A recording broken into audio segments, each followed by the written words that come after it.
Hey, Amy, Yeah, Juan. give me that beat. It's Baseball Shangri-La with Amy Cuevas and Juan Ramirez.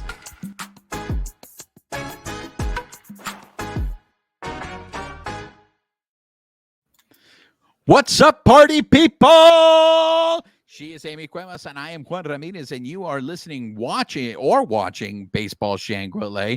For those of you listening to us on the audio portion, please make sure you're subscribed to the podcast. Write us a review, rate us.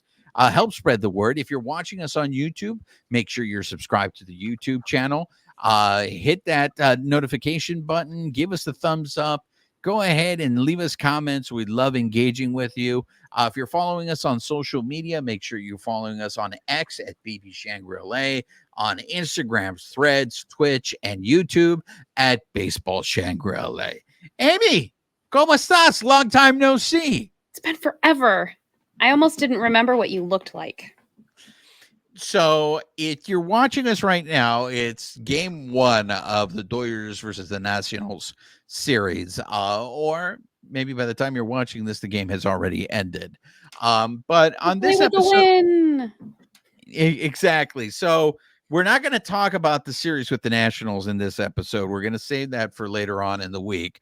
But something that we didn't get a chance to talk about in our last episode was the milestone that Shohei Ohtani reached. And I just want to say this, that I think at least one of us, have been at both Shohei Ohtani milestone home run games.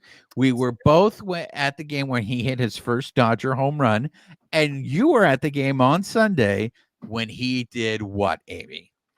He hit his 176th career home run, which actually makes him the leader. So he has now hit the most home runs by a Japanese-born player in the MLB. So he passed up is it Hideki Matsui? That's correct. So, Hideki Matsui. Hideki, yes. So, and while that is a huge milestone, before the game in the pregame scrum with Dave Roberts, somebody did bring up that Dave Roberts does have the Dodgers record of 7 home runs, so that Shohei Ohtani could potentially be going for that. And once he hit that run, and we all got to see him in the post game, he did mention that, before he focuses on anything else, his goal is to beat Dave Roberts' record. So Dave knows he's coming for him. So it's when we think about it, it is a huge. I think it's a big deal. Like, what was the reaction like during the game? Like, when you were there inside the stadium, Amy. I know it plays a little differently for us that are watching it on TV. Everybody was like, you could hear it in the stadium. It was ecstatic. And I think kudos to whoever handles all of the boards around the stadium, because immediately you could see the milestone being projected on Dodger Vision, on the Jumbotrons, on any of the banners around the stadium. You could see that banner that showed that he has the most home runs hit by a Japanese-born player. So, like, if anybody, maybe a casual fan or whatever, was confused by what was happening, it was very clear. You could see people in the pavilion around the gentleman who caught the ball. Everybody was super excited. It was an electric atmosphere. He hit a milestone, and he's coming for Dave Roberts. I mean, he's only 2 away to match him. Look, I think let's put this into perspective, and I think this is a perfect time to realize, Hideki Matsui was a really great player. He was a 2-time All-Star. He won the World Series with the Yankees. He was a World Series MVP, actually, for the Yankees. He had a really nice career. He played 10 years in the show in Major League Baseball, had 175 home runs, and he did it in 4,442 at bats. So I want to take this time to celebrate Matsui. Let me see. I'm trying to figure out how old he was when he came into Major League Baseball, because he came into Major League Baseball in 2003. And so I was just going to say, in contrast, this was Shohei. He is now with 2,578 at bats. So a little over half that number. Exactly. And so Shohei this is his 7th year in Major League Baseball.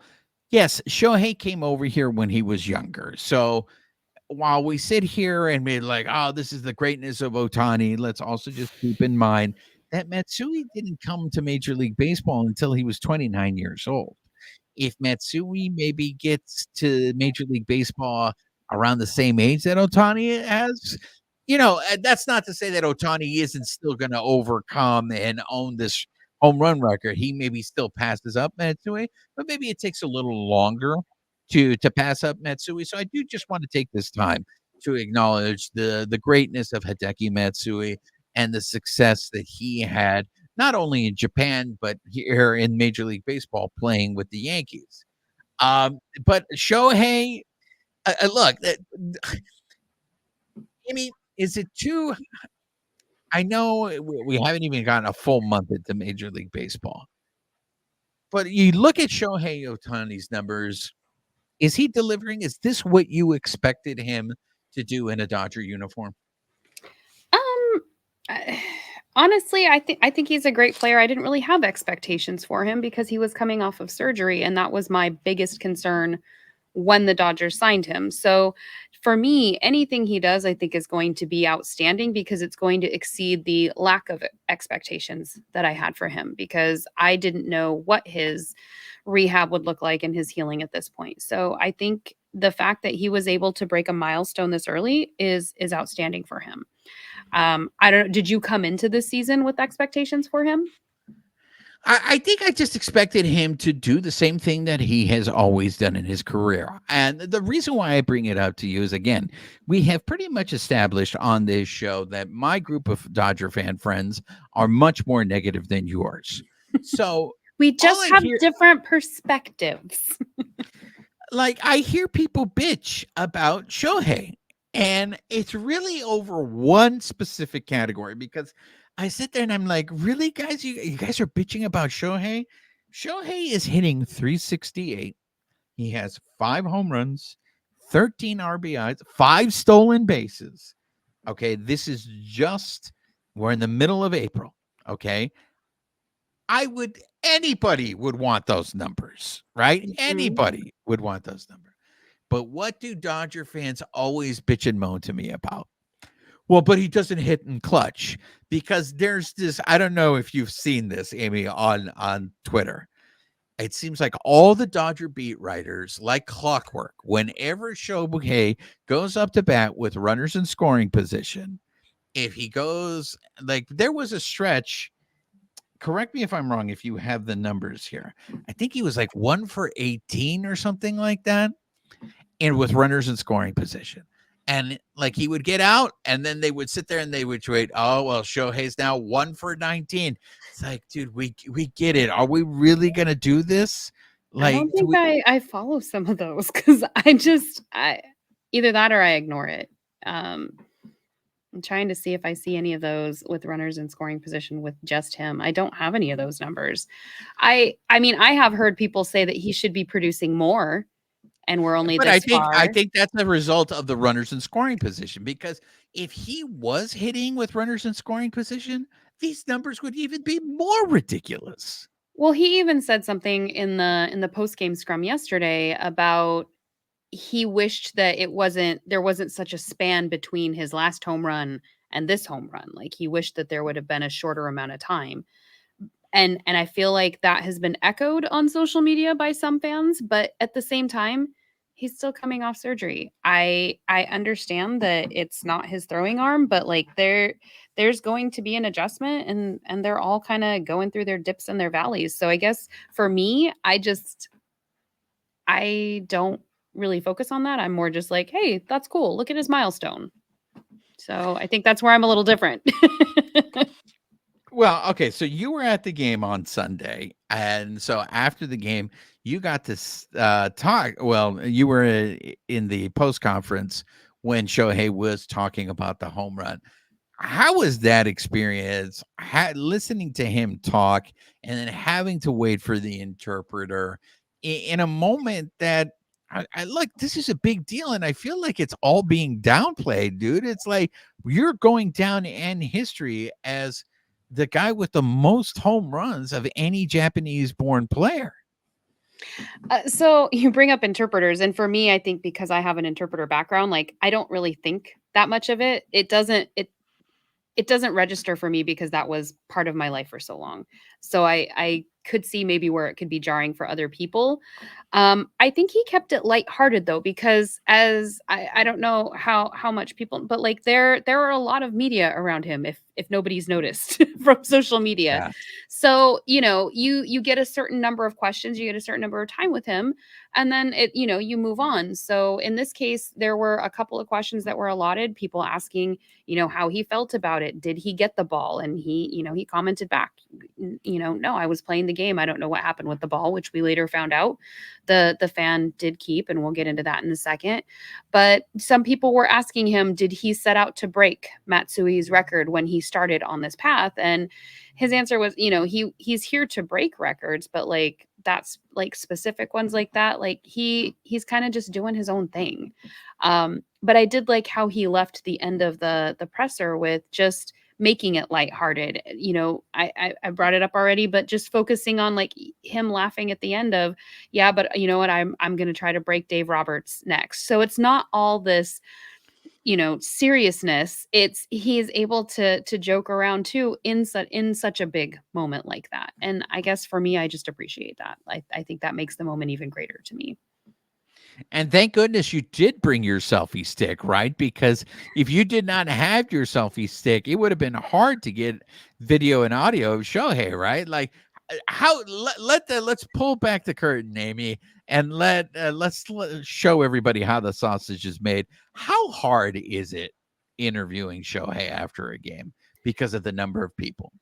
There are a lot of people, there are a lot of cameras, so it's kind of first come, first serve around, but everybody's just doing their best to get their soundbite. So, I'm a little bit shorter, so sometimes I can't get my camera up there, and so, we make do with what we can. So, yeah.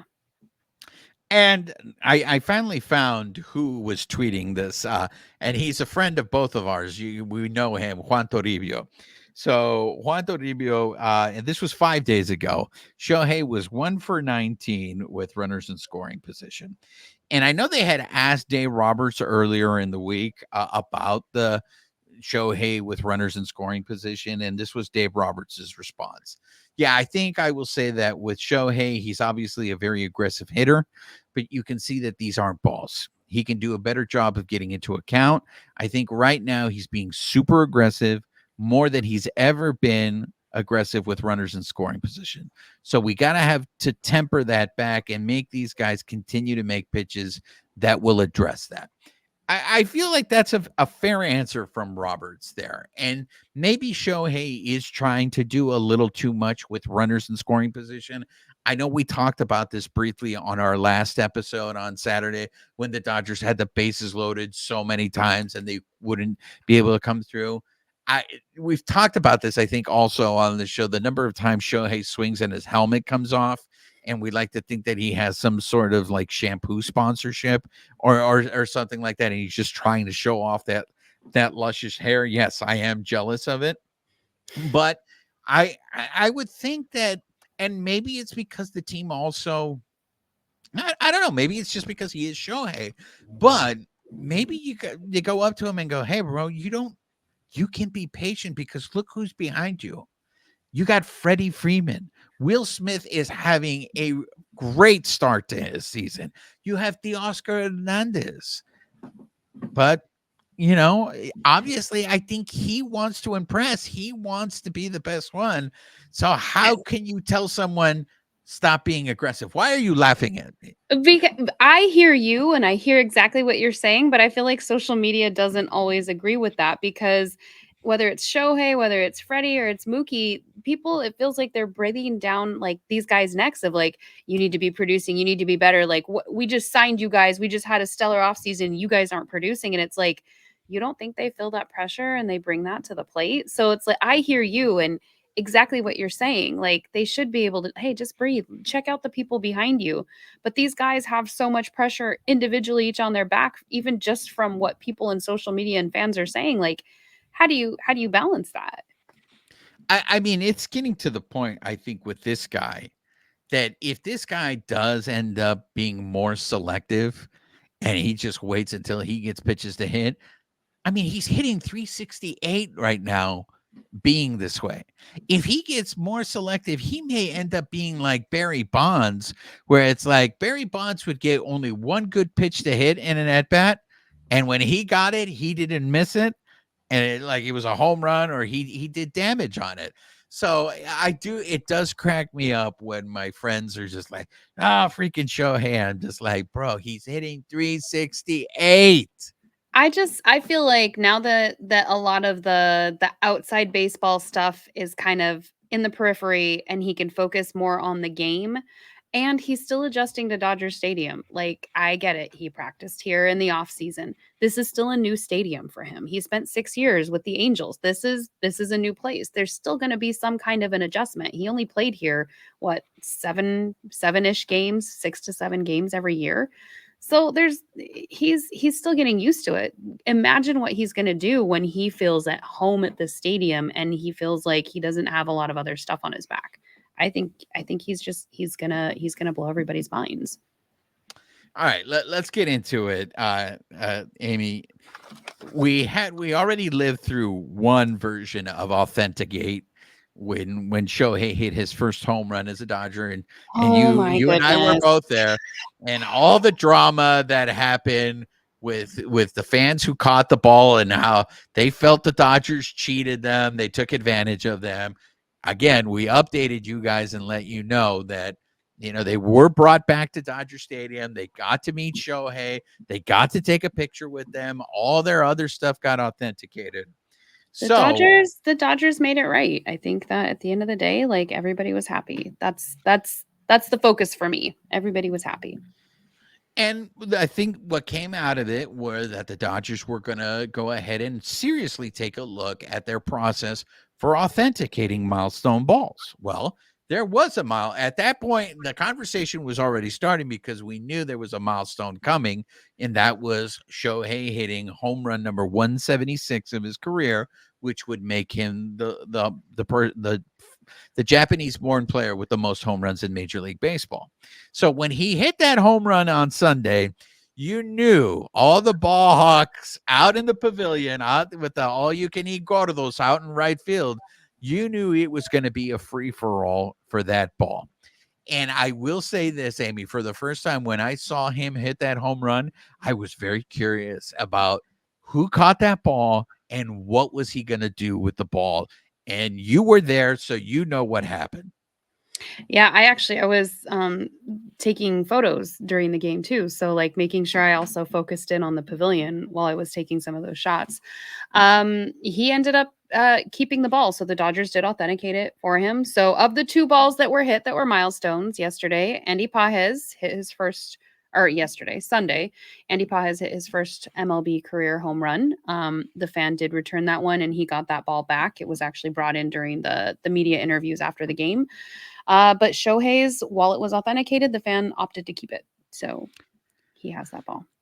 Do we know, Amy, if Shohei asked for that ball or if the Dodgers asked for that ball? I don't. When he was asked immediately after the game, he said he had no idea what was going on with the ball because he was playing the game. So okay. So I mean, again, where I stand on this, if Shohei wanted the ball, I think he should get the ball back. But if Shohei didn't care about it, like, I would think that this ball would mean more than hitting his first home run as a Dodger. If he really wants it, though, he can buy it back. Like, that is true. So, we don't know what the fans, maybe the fan just wants to keep it. Like, everybody's speculating, like, oh, he can make a mint on it. Maybe he just wants to keep it. Yeah, I love that is novel thought, right? That is such a strange concept. Like, what do you mean keep it? He's got to sell it. And what I think is funny it has now been more than 24 hours. We still don't know what this guy's name is. Good for And him. Good for and him. I almost felt bad because there was a picture of him posted on social media where I think there was, I don't know if she's a reporter or what she is, but she's seeking an interview with him. And I did feel a little bit like it was an invasion of his privacy, where it was just like, hey, dude, the guy, it's like for me, it's like you win the lottery. If I won the lottery, Amy, I wouldn't tell anyone. I Mm-mm. would not tell anyone. And I feel like this is what this guy doesn't want to let anybody know that he has the ball. If he's gonna sell it, I'm curious to see what he ends up getting for it. If he keeps it, that's fine. But Well, the listen to fact all that this speculation across social media, and it's his decision to make, and everybody already has an opinion on it. And it's like, why would I open myself up to that? Like, yeah, I mean that's not fun, but I mean what a difference, right? When that girl catches the first home run that Shohei hits as at Dodger Stadium, all of a sudden we knew everything about her. Like we knew her name. She was all over television. She was doing these interviews. And it was, I feel like within 24 hours, but I could be wrong, but we know nothing about this guy. So you're right. For all we know, he may want to just keep that ball as a memento that he's going to have. Look, this is the ball that Shohei hit where he set the record for hitting most home runs by a Japanese-born player in Major League Baseball. and good for him. Like that, it's a personal decision. Just like I think we talked about a couple weeks ago, whether I want to, if I catch a foul ball even or a home run and I don't want to throw it back because, if we're playing the Padres or whatever, it's a choice. Everybody is a different kind of fan in this game, and everybody gets to make that choice for themselves. So good for him. And it sounds like this is the stuff that I think we don't focus on a lot. Is everybody is all up in arms and they want to blame the Dodgers, or they want to blame even the people who caught the last ball, like you didn't handle it right or you didn't handle it right. And there's all this finger pointing. But look what came out of it. I feel like we forget to focus on people make mistakes. Organizations make mistakes. It's how you handle it and how you deal with it, with what happens next. And look what's happened this time around. The ball is authenticated. This guy either gets to stay anonymous if he wants to or not. And it sounds like the process went a lot smoother than the previous time. So, hey, kudos to everybody involved. It sounds like we moved forward and made progress. Yeah, we have not seen any stories in the Athletic or in the LA Times. I mean, they're really nothing. And maybe it's because of the change in policy. Exactly what you just said. The Dodgers went ahead and handled this differently, and they handled it in a much better way. So now I want to segue to a topic that I know you really want to talk about, and that is umpires in Major League Baseball, Amy. What are your thoughts on umpiring so far in this early season? So we've heard grumblings. Like I've had listeners reach out because obviously Angel Hernandez has been in the spotlight with some of his calls in recent weeks. He was out for most of last year with an injury, so we didn't hear much about him. Didn't see any of his questionable calls, but he was calling a game I think like a week or so ago against the Rangers and Houston, and it was like blatant ball, like 6 inches, 8 inches outside of the strike zone, one after another. I think it was three in a row that were clearly balls that he was calling strikes, and it just like he's a tough one for me because you hear all the screaming around him, and it's everybody wants to get him fired, but much like anything in life, when a union is involved, it's not quite that easy. So I don't know, what he got booed at Dodger Stadium this weekend. So what are your thoughts on some of his questionable calls that he's made? Look, I want to be fair. Look, for me, in terms of Angel Hernandez, I don't think it's ever good when you know an umpire's name. If you know, like my wife knows nothing about baseball, and I think I've told this story before on the Mhm. show, and that is we're watching a game, and if an umpire makes a bad call, she'll sit there and go, "What is Angel Hernandez behind the plate?" Like, it has become something associated. Bad umpiring has become associated with Angel Hernandez. And I know you see some of these calls and they're egregious, and you're just like, how is he still allowed to be an umpire? This is what I meant by I want to be fair. I also feel like the technology on the telecasts, the fact that we have instant replay, has not made things easier for these umpires, because all their calls are always being questioned. And now I find myself focusing when I'm watching a game, I find myself focusing on the square and not focusing on where the catcher's catching the ball, where the ball is when it's crossing the plate. All I'm seeing is if it's in that square, I'm expecting it to be called a strike. And I never used to do that before. I just used to watch the catcher. But now I focus on the square. So Or even I when the catcher is framing and it's like, oh, framing. Oh, I saw you. Like, if it's our side, it's like, oh, hey, good job. If it's the other side, it's like, oh. Like, I feel like if that square wasn't on the telecast, people would still be bitching and moaning about balls and strikes. But I just feel like having that square on the telecast really doesn't add anything to it. Like, I think it just makes it worse, because we're seeing, oh my God, that wasn't a strike. And now we're just focusing on this whole thing and that it wasn't a strike, when it's just like, dude, swing the bat. The whole, like, enforce the strike zone from the armpits to the top of the knees. Make these guys swing the bat. Like, you've talked about this before, having the ball in play, right? But that's the problem though, because we see it all the time with Mookie Betts. Like, he gets a different strike zone sometimes than other people. I don't know if it's because he's a leadoff hitter or if it's because who he is. But how am I supposed to hit the ball if I could get a pitch in the same spot twice and one time it's a strike and one time it's a ball and they're both egregious? So, like, that's where the consistency does come in. And yes, that little square does help us as fans at home at least make sense of it. Cause I know when I'm in the stadium, sometimes I'll hear fans kind of like groaning, like, oh, for the call. And then I'll go look it up on game day. And then it's like, oh, well, yeah, that one actually was outside. It was a ball. Like, he did call it accurately. We're assuming that it was wrong. I guess there needs to be some consistency on both sides. If they're not going to call a strike zone, especially when you're looking at somebody like Mookie Betts and that ball is going to be all over, when is he supposed to swing? Because he doesn't have an accurate strike zone. Yeah, like I said, when it comes to balls and strikes, I don't really have an issue. What I have an issue is more when it becomes the show and the umpire makes it about himself.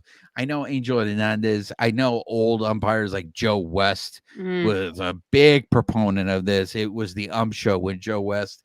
And then earlier on Monday afternoon, Monday morning, when Aaron Boone got ejected in the Yankee game. And if you go back and you watch the footage of this, if you focus it, Aaron Boone didn't say anything, and the umpire threw him out. There's And a couple different angles of what happened in that situation. So they were only 5 pitches into that game. So it was a 1-0 count. They had a runner on first base, and Boone had already been chirping a little bit because the batter, he thought that he swung, and he got hit on the back foot, and so he thought he swung, so it shouldn't have been a hit by pitch. And when they appealed to the first base umpire, he said no, he checked his swing. So they already had gotten into it once with the umpire, but you can see in the footage, Aaron Boone is like, he's quietly standing there, just kind of like doing whatever. The camera is on him the whole time. And above the dugout, there's a fan in a blue shirt, and he says something to Hunter Wendelstedt. And Hunter didn't see the fan, didn't hear him. He just heard that it came from the dugout. And that's when he ejected Aaron Boone. And Aaron Boone, you can see the shock on his face. He's like, I didn't say anything. I didn't do anything. And it's complete and utter shock and then outrage of, why am I getting ejected? And essentially Hunter said, I don't care who said it, you're gone, which is a little problematic in and of itself. But, here we are. And props to the audio. I don't know if you saw the video with the audio when you can clearly hear. And I don't know who was mic'd up there, but I say there should be more of that. I love hearing the interaction between umpires and managers We get an understanding of what they're actually saying. Like that way we can also understand, the guy got thrown out, he dropped an F-bomb. You can't F-bomb an umpire, and stuff like that. Well, Like and one of my we're all adults. Who are you protecting? Like, I mean, if it's like, FCC stuff and it's on TV, I get it to a certain extent, but like, we're all adults. I mean, bleep it, Yeah. but I think it's important that because I think it's a level of accountability. We can go ahead and see what happens there. One of the great videos of all time is that Dodgers Mets one when Syndergaard was throwing at the Silver Fox and they threw Syndergaard out, and Terry Collins comes out of the Mets dugout and he's losing his mind. And you hear the conversation with the umpire, and it's so great because we all know what that moment was about. It wasn't about what happened in that game. It's about what happened in the past. It's about what happened in the playoffs. And to be able to hear an umpire acknowledge that to a manager, but then tell the manager, hey, man, you guys had your chance. We got to enforce the rules. We can't this isn't the wild, wild west over here. So I say Major League Baseball should do more of that. They should release that stuff because I get it. You may not think, is that the kind of attention that the sport wants? Look, at this point, you want any kind of attention because you are competing against other sports. And I feel like that kind of stuff is endearing. It brings the humanity to the game too, because there are emotions. I don't want, like, even when bench is clear, it's quiet. Like, it's not quiet when they're down there. Like, I want to know, like, if I'm going to see this happen, I want to know what's going on. And same thing, like, I think they've improved a little bit with when they're doing reviews on the field, and now the umpire will actually call it out and acknowledge it. Because even in the past, that didn't necessarily get acknowledged. If you had a transistor radio while you were in the stadium, you were okay, but then you were also kind of broadcasting it to everybody in your section. Oh, no, this is what happened. This is what's going on. But it wasn't widespread. Like, you would see something happen, and unless you saw it and you understood it in that moment, there was no explanation. And sometimes there still isn't. No, I mean, prime example is what happened to you earlier in the season, opening weekend with the Dodgers and the Cardinals, with that play at third base where nobody was like, did they call it catcher's interference? Did they call it obstruction? And it ended up being a balk. But there was no explanation from the umpires to the crowd. Nobody knew what the hell was going on. So I am for more transparency. And speaking of transparency, the conversation of robot umps has always been come up, especially when it's about balls and strikes. But Walker Buehler, we found out, he just recently had another rehab assignment. He ended up pitching. He was in Oklahoma City, right, where he pitched. Yes. What's the update on that outing? Oh man, I have that in my my media bag notes. I think he's going to be pitching on Wednesday. I'm trying to recall what they said in the scrum on Saturday. So they were trying to decide if he was going to be with Oklahoma City or with the Quakes, partially because they think that automatic balls and strikes, the robot was throwing him off a little bit in his last start. And so they were trying to decide, does he go play with the Quakes? Does he go play with Oklahoma City against Albuquerque?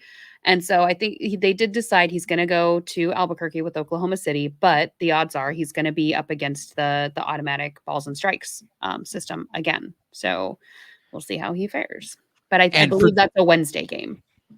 And for those of you who aren't aware of what we're talking about, Walker Buehler pitched in a game where there was no live umpire. The balls and strikes were being called by a robo ump. And this has been going on for a while now. And I think they schedule them a couple of times a week in the minor league season where there won't be an umpire. And what I find very telling when people say Walker Buehler struggled in that because he didn't have an umpire, that's the human aspect, right?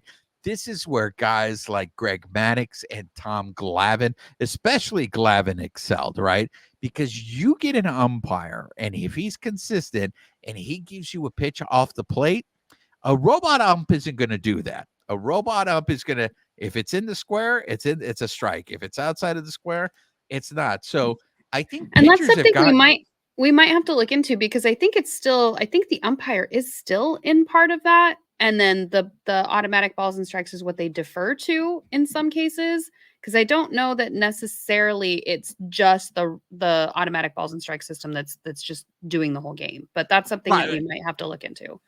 The umpire is still there because in Yes. case the balls and strikes malfunctions, then the umpire it makes the call. But in this situation, they are relying on Okay. technically the robo ump to make the call.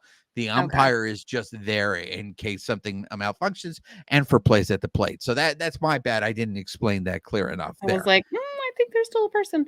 Yeah, there is still an umpire there. That's my bad. I didn't explain that. But the call is being made by the robo umpire. But Are you I, for or against it? Do you have an opinion on it? I think I'm all for the robo ump calling the strike, calling the balls and strikes because of the example that I just had. You can't give a pitcher 5 inches off the plate consistently. Go back and watch videos of Tom Glavine. Tom Glavine is a Hall of Famer because he would just keep throwing the ball outside, keep going until the umpire would call that pitch a ball. And look, I get it. Umpires are human. If you got a guy who consistently throws strikes, has good control, you're going to give that pitcher the benefit of the doubt, right? And I don't think that's fair. And the problem is too, these hitters are so good nowadays with their control, with their eyes on the strike zone, that they're not swinging at anything unless it's a strike. So if you do, there's pros and cons. And But that's what I hear from everybody is like, right? It's like, let's do it. Let's get rid of people in the sport. Let's get the robots, or hey, let's not do that. We need to keep the humanity in the game. I think we can compromise. Like I even if we keep regular umpires, because you do want to keep that humanity, I think you just need to change the rule on what you can review or not. Like, just like we have mound visits. You get, well, I think we're at what, 4 now? Okay, you get 4 challenges a game. If there's an egregious call and you want to get that overturned, now you can let's take a look at it. I think that's a way to have some kind of a compromise so that you're not just completely eliminating the human aspect of that, but that you'd have to have MLB open to a rule change like that. and you know what? I think the challenge system has proven, at least the one that they've been piloting, that it really doesn't take that long. I've seen videos where the hitter literally just taps himself on the helmet.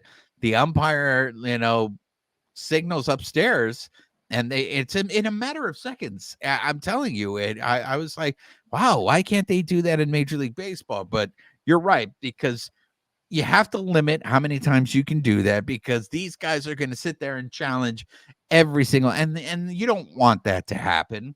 But I would compromise in a way that I would have the system, the robot call balls and strikes, and just let the umpire call the plays at the plate, call all the other, like, box, call all the other stuff that is not black and white, so to speak. And all that to say, kudos to umpires in general, because I could not do that job. With my undiagnosed ADHD, I would be like, squirrel, oh shoot, there was that a ball? Was that a strike? Like I couldn't do it. That's partially why I keep score at games, is to keep me focused on it. But it just, I mean, they stay focused the entire game. They get a lot of grief.